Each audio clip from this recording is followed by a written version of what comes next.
Hello everyone, welcome to Apti Plus Academy for Civil Services. This is a video on monthly policy review, also known as MPR, which is being released by PRS Legislative Research. I'm discussing PRS for the month of December 2021. So before we start, just a glimpse about the PRS. So PRS is an independent research initiative. The main purpose of this research initiative is to strengthen the support system that is being provided to the MPs and MLA of this country, right? This is a New Delhi based research think tank which is working to strengthen the legislative process. For more details, you can refer to their websites also. And if you're new to our channel, do not forget to subscribe Apti Plus Academy for Civil Services on YouTube. If you like this video, if you find this video informative and helpful, do not forget to press a like button. So the first news, that is CAG recommended more Indian Institute of Technology. Right? This is something which would be important for the mains paper, why the recommendations has come and what are the main part on that the recommendation is going to be implemented. So the Comptroller and Auditor General of India, they have released a report which is also known as Setting Up of New Indian Institute of Technology. And this was actually released in December 2021, right? Most of you must be aware of this. Those of you who are hearing this for the first time need to be concentrated about this news because this is going to be important for mains, right? So in particular report, they found that the performance audit was basically examined for the 8 new IITs that was established in the country during 2008 and 9. So that IITs include IIT Bhubaneswar, Gandhinagar, Hyderabad, Indore, Jodhpur, Mandi, Patna and Ropar, right? So these were the IT which was established during 2008 and 9, right? So the performance audit was basically being audited by the Comptroller and Auditor General of India. So it cover the activities during this time, basically जो 2014 और 2019 जो 5 year की tenure है उसके बारे में report submit की गई है कि उनकी क्या परफॉर्मेंसेस रही है for this time span. So some key observations and recommendations that was given by the CAG we'll see basically on two important front. So the first is the allotment of land, right? So land की जो allotment है उसको लेकर के अभी भी issues exist कर रही है. So all the 8 IIT that commenced their performance, this actually started with a temporary campus. No permanent campus was allocated and even that campus was not being built up, right? तो कोई नई campus establish नहीं हुई थी जो पुराने campuses में थे या फिर कोई फेज्ड मैनर पे जो टेम्पररी कैंपसेस थे वो ली गई on a rental basis, right? So the development has not taken place to a larger extent. And in 2006, the central government requested the respective state, जिस भी स्टेट में वो आईआईटी की एस्टैब्लिशमेंट हुई है उन स्टेट से रिक्वेस्ट की गई that they should allocate at least 500 to 600 acres for free to establish all new IIT in their respective state, right? Now, some of the other observation that was also noted by the CAG that they observed that persistent issue in terms of allotment and transfer still continued in 4 important IITs that include IIT Bhubaneswar, IIT Gandhinagar, IIT Mandi and IIT Ropar, right? So the lack of requisite in land transfer is creating a problem where the facilities to the student is actually not being provided, right? So because of the reason जो facilities student को मिलनी चाहिए infrastructure development में या फिर overall facilities वो मिल नहीं पा रही है, so this is being considered as an impediment for the students. Now the CAG has recommended that the Ministry of Education should take proper steps. They should take a proactive role and they should ask the state government to ensure the availability of land to all these IIT, right? If the land is being provided, the basic amenities, I mean, in terms of hostel and many other playground, all sort of sports activities complexes that is being required can be easily built up. Once the campus, when it is there in the rented place or in a short span of area, so these facilities are not being provided to the students and they're actually being exempted from all these things, right? Now, the other important issues is regarding the financial management. So the 4 IITs, I'm talking about the all IITs. The IITs are autonomous institutions which receive grants from the central government, right? So जितनी भी grants होती है वो central government देती है, but वो भी कुछ internal revenue generate करती है, that is via fees, publications, interest and consultancy work. So the audit has noted कि जो proportional internal receipts हैं उससे उनकी जो रिकरिंग एक्सपेंसेस है वो पूरी नहीं हो पा रही है, that is very low. What is this recurring expenditure? Recurring expenditures mean जो कि उनकी एडमिनिस्ट्रेटिव एक्सपेंसेस हैं, उसके अलावे जो उस पर्टिकुलर इंस्टीट्यूशंस को चलाने में जो खर्च है, जो सैलरी है, जो वर्कफोर्स है, उसके बेसिक्स खर्चे, जो इन हाउस खर्चे हैं, उसको रिकरिंग एक्सपेंडिचर्स बोलते हैं. Therefore, the IIT were heavily dependent on the grant from the central government, which is not meeting their recurrent expenditures. So this is the time where government need to also look into the financial management of this IITs. Now, the CAG recommended that the ministry and IIT should identify the avenues for adequate internal resources, the best possible way where more part of the finances can be strong, and this will reduce the dependence of जो government में dependence IIT की वो कम होगी और उनकी अपनी जो financial strength है वो स्ट्रांग होगी. So this is all the recommendation that is coming from the Comptroller and Auditor General of India. Consumer Protection Rule 2021. This is again something very important. Although I have discussed this news in daily news analysis also. If you have not watched it, we can check here also. Now, the Ministry of Consumer Affairs, that is the complete ministry is Ministry of Consumer, Food and Public Distributions. They have notified the Consumer Protection Act, right? In this particular protection, there are 3 level of hierarchy that has been established. उनकी jurisdiction set की गई है. The first is with regards to the district commission. The second is the state commission, and again the national commission, right? So this is a triangular structure that is being established to ensure कि जो consumer forum है या फिर जो consumer की complain है, जो consumer protection है, that should be given the earliest resolutions, right? So the act provide that consumer dispute redressal commissions at all 3 level, right? तो एक्ट ने एक बेसिक जो मैक्सिमम पिक्यूनरी जुरिस्डिक्शंस हैं उनको डिसाइड किया कि हर एक कमीशंस की क्या जुरिस्डिक्शन होगी, कितने अमाउंट तक वो बेसिकली जो वैल्यू है या जो पनिशमेंट्स है वो डिसाइड कर पाएंगे. So the 2021 rule amend the jurisdictions of the commission. So this particular Consumer Protection Act is defining the jurisdiction of all 3 stages, that is district, state and national level. Now, according to the ministry, the pecuniary jurisdictions, that is with regards to the money or the amount that has to be decided, the Consumer Commission under 2019 Act, the cases would be earlier filed जो states commissions है या फिर जो national commissions है वहाँ पे होती थी. Again this is being filed with the level of district committees. तो जो डिस्ट्रिक्ट कमीशंस है वो सिग्निफिकेंटली बहुत ज़्यादा केसेस उन पे ऑलरेडी बर्डन है, they are over burden. Now the workload would be shifted to the national and state consumer forum as well. Now, if we talk about the pecuniary jurisdictions जो कि consumer dispute रेडिशल commissions में दी गई हैं, so this is a bifurcation which you can understand easily. This is for 2019 Act and this is for 2021 rule. So what it says that the district commissions like it has up to 1 crore rupees. जो rule में पहले बताई गई थी that was up to only 50 lakh. Now the state commission has the capacity or the jurisdiction is more than 1 crore but less than 10 crore rupees. Earlier it was this only, right? And the national commission more than 10 crore rupees. And in 2021 rule, it was more than 2 crore rupees only.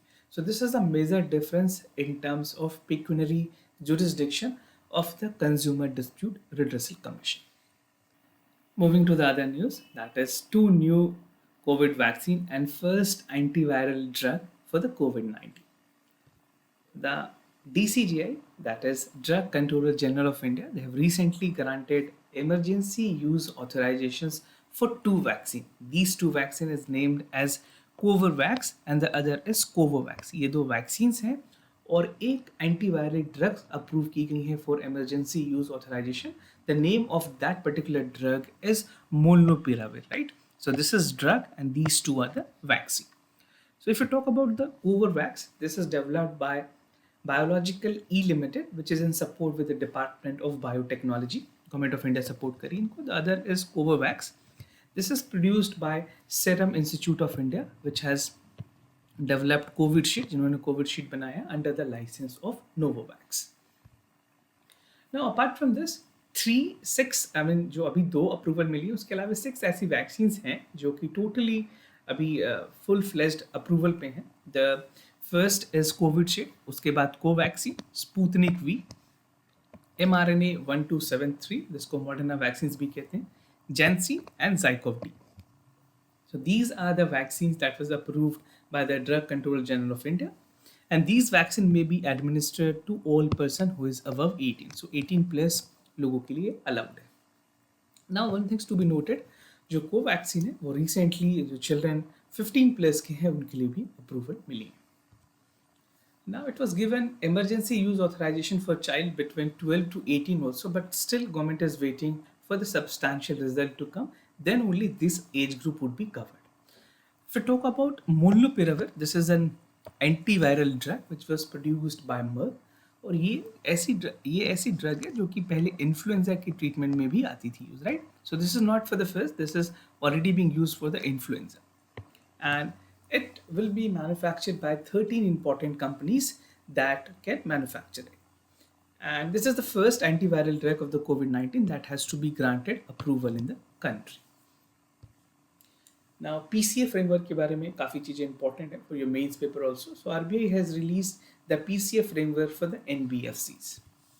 So the Reserve Bank of India has released the prompt corrective actions framework for the non-banking financial companies. And this framework would enable RBI to have a supervisory intervention that is required and to implement to restore the financial health of the NBFC, right? So this is to ensure that the financial health है NBFC की वो अच्छे तरीके से काम हो सके एक regulated manner में. And RBI has noted that NBFC has grown in size and they have substantial interconnectedness in terms of segment of the financial system of our country. Now, how the PCA framework is going to help? This will definitely strengthen the supervisory role and it would be applicable to all NBFCs, right? The framework would be effective from 1st of October 2022 and it would be reviewed after 3 years after being operation, right? Once ये operation में आती है हर 3 साल पे इसकी review की जाएगी. Now, some key feature that is important for you to understand. The first is applicability. किन NBFCs पे ये applicable होंगे. So it applies to all deposit taking NBFCs, excluding the government companies and all non-deposit taking NBFCs. So this is again factually important point for your prelims also. Now, how the monitoring of the NBFC would be done? This monitoring would be based under certain metrics that RBI would be taken into action. And both deposit and non-deposit जो NBFCs हैं, they have to taken into consideration जो capital asset quality है, that would be also the key area where the monitoring would be done. Now the third is collective actions. Once the NBFC is placed under the prompt corrective action, it would be subject to certain mandatory or disciplinary actions, right? तो ये जो mandatory restrictions होंगी या जो mandatory actions होंगी उसके अलावा जो discretionary actions होंगी उनके बीच में एक थ्रेशोल्ड बनाई जाएगी और वो अलाउड की जाएगी एनबीएफसीज को. So will understand the difference between the mandatory and discretionary actions. So what is mandatory actions and what is discretionary action? The first mandatory actions की अगर बात करें, restrictions on dividend distribution remittances of profit, promoters shareholders to infuse equity in reduced leverage, and the last is restrictions on branch expansion, right? So these are the mandatory actions that can be taken. Now, disciplinary actions में RBI recommend करेगी promoters, shareholders to bring new management on board. Submissions of proposal to raise more capital. Third is preparation of plan to reduce the stock of NPA, that is the non-performing assets, and restrictions in borrowing from the debt market. So these are the two important actions that you also need to know. You can take the screenshot of this video also, this particular slide, so that you can easily revise it. The other news is Dam Safety Bill 2019 that was recently passed by the Parliament. We'll understand some of the important provision. Dam safety has always been an important topic for UPSC mains examination. So what is under this Dam Safety Bill? This was recently passed by the Parliament and the bill provides for surveillance, inspections, operation and maintenance of specified dams. And it also provides for an institutional mechanism where it will ensure that safety of the dam is pivotal. And it will also ensure that whatever mechanism that is being formulated or being passed by the Parliament is actually being implemented in the right direction. Now, some of the key features that is relevant, the first and foremost being the applicability. So the bill applies to all specific dam in the country Specifically, this dams with a height of more than 15 meters. This is the one condition. The other is height between 10 meters to 15 meters, subject to certain additions, designs, and structure conditions. Now, there would be National Committee on Dam Safety. This commission on the dam safety would be constituted, and it would be chaired by a chairperson, that is the Central Water Commission, and all members would be nominated by the central government, which also include 10 representatives from the central government, 7 representations from the state government, and 3 dam safety experts. So this particularly जो committee है ये कोशिश कर रही है कि सारे तरफ से रिप्रेजेंटेशंस हो, स्टेट्स के भी, सेंट्रल गवर्नमेंट्स के भी और कुछ एक्सपर्ट्स के भी. Now, functions of the committee, how they will function, the formulation of policies and regulation in this regard is very important. They would be more focusing upon the standard and preventions of dam failure, and it would also analyze the cause for major dam failure, suggesting changes in the dam safety practices. Now, there would be Dam Safety Authority, National Dam Safety Authority, which would be headed by additional secretary level officer, which would be appointed by the central government, right? And the authority include the implementation of the policy that is formulated by the National Commission on Dam Safety, and it will also resolve the issues of जो states के dam safety organizations हैं उनके साथ जो problems हैं या फिर उनके owner के बीच में जो problems हैं, that would be also given the resolution. Specifying regulations for inspections and investigation of dams, providing accreditations to agencies working on construction, design, and alteration of the dams. So these are some of the pivotal areas, focus area upon which the National Dam Safety Authority would be working upon. Now, national strategy on blockchain. This is again something important. Blockchain is going to be important for the prelims and mains examination both. So the Ministry of Electronic and Information Technology have released the National Strategy on Blockchain. Blockchain क्या है? एक distributed ledger है, ledger technology which is based on shared ledgers between various parties involved in the business and transaction. Ledger itself mean जहाँ पे financial actions की एक book बनाई जाती है, तो उनके सारे जो contents हैं या फिर जो transactions हैं उनको report की जाती है, उनको maintain की जाती है. So the data structure used in the blockchain maintain an unchangeable record of transaction in a time sequence manner, eliminating the need of central entity to validate the transactions. Now, what are the challenges in adopting the blockchain? So the ministry has highlighted some specific key challenges in terms of adaptation, which you can also write in mains paper. These are the key challenges. The first is being the scalability and transaction speed. Second being data security and privacy. We know that still there's no data safety or data regulations in India. तो अगर data privacy की बात करें, Supreme Court ने already judgement दी हुई है, but for timing we do not have any rules as such. Standardization and interoperability would be another issues, and skilled manpower in India is a big concern and challenges with regards to the blockchain in India. Now, कुछ key features.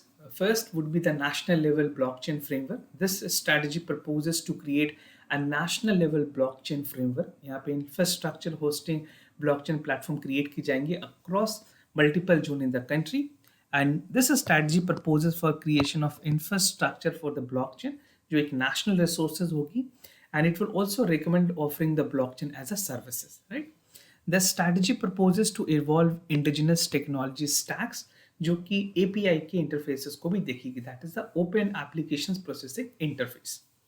Now, API would enable the software system to interact with each other, जहाँ पे API means that publicly available interface for the program access and the software would be allowed. जब CoWIN app आई थी उसमें भी उसके APIs को open किया गया था, एंड इवन जो आरोग्य सेतु ऐप है उसकी भी API गवर्नमेंट ने बाद में अलाउड की थी. So these are some of the key features. And integration with the national level services. Following the national level, there would be integration that would be done with this blockchain framework. The first is with regards to eShine and online services providing for instant signing the document, and other is eParman, that is authentication services used to access freedom. जो government offices हैं या फिर जो government applications हैं जो DG lockers में use करते हैं उसकी इंटीग्रेशंस भी होगी, and the online services to access various documents would be issued by the government issue agencies and other state government also, right? So this is how the authentication services would also work, and everything would be integrated. The internet of thing would work in a place And this blockchain facility is going to advance and revamp the technology loopholes that still exist in India. So this was all about the PRS for the month of December. We have a lot more other initiatives, but apart from this, we have a prelims test series for you, 60 high quality tests that you can purchase with the complimentary of 12-month IAS Gazetted subscription. मैंने video के description में इसके link दिए हुए, आप ज़्यादा जानकारी वहाँ से चेक कर सकते हैं. The other initiative on our YouTube is daily news and editorial analysis. IAS Gazetted की मैगजीन है, ये आप डाउनलोड कर पाएंगे. FCA current affairs and PIB MPR that I'm discussing, and the gist of YOJNA and Kurukshetra. The gist of YOJNA and Kurukshetra has already been uploaded in YouTube. If not watched it, do check it out. So this was all about the PRS initiative. If you have any other concern, you can let me know. I'll be more than happy to assist you. For time being, I'm signing off. Thank you so much for watching this video.